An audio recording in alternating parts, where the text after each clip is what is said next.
All right, let's talk about the big one. When is AGI actually coming? Seriously, it's the question everyone in tech is asking.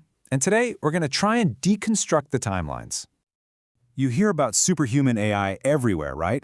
It's all hype and crazy headlines. But what are the experts really arguing about behind the scenes? Well, you might be surprised to learn that the biggest problem is they can't even agree on what AGI actually is.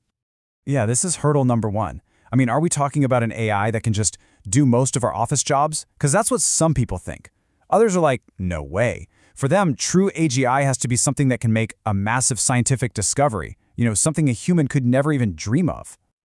Okay, so to get away from all this abstract talk, a lot of experts are zeroing in on one single critical milestone. Think of it like the first domino that could change, well, everything. So there's this big theory, and it goes something like this. The second you get an AI that can code better than any human, a superhuman coder, the race is basically over. That single breakthrough is the key that unlocks the door to superintelligence, and the path gets really, really short from there. And they call this the domino effect. It's a pretty straightforward idea, really. Step 1, you get that superhuman coder. Step 2, that coder helps you build an AI that's a genius at AI research. And step 3, that researcher AI just takes off on its own, becoming fully autonomous. And that leads to what people call an intelligence explosion. But okay, here's the catch. Even the timeline for that first domino is, well, it's all over the place. The original guess was what, 2027, maybe 2028? Now the people who wrote the report are saying the middle ground prediction is more like 2031. And a bunch of other experts think even that is too optimistic.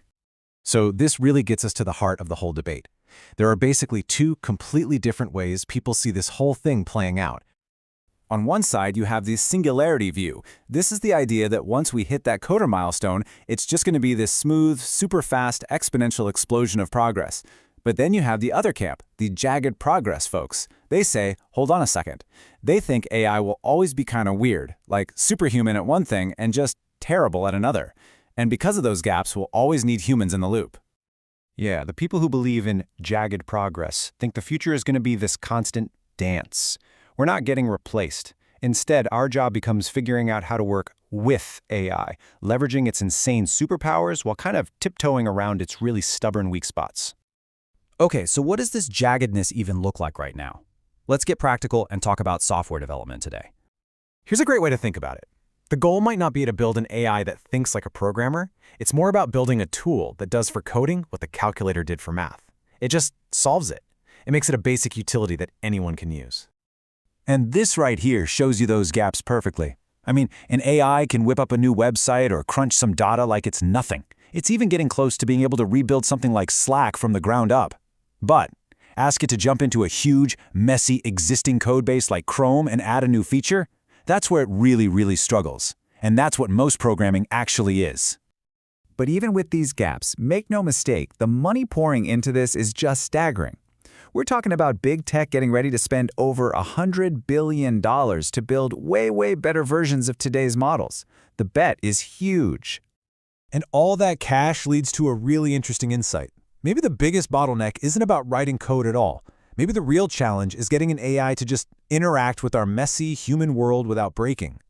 There's actually a name for this problem. It's called tool use. And it's the billion-dollar question, right? How do you get an AI to use a computer, click around on websites, and use apps to get something done, like a person does, but without messing up all the time? And let me tell you, this is way harder than it sounds. For one, the AI can't read your mind, so you have to explain things perfectly. Plus, our entire digital world, all the buttons, the menus, it was all designed for humans, not for AIs. It's why pretty much every demo you've seen of an AI agent using a computer has been, let's just say, a little shaky. So, when you step back from it all, maybe we're asking the wrong question. Maybe it's not about some abstract definition of AGI. Maybe the real question we should be asking is, when are we going to feel it?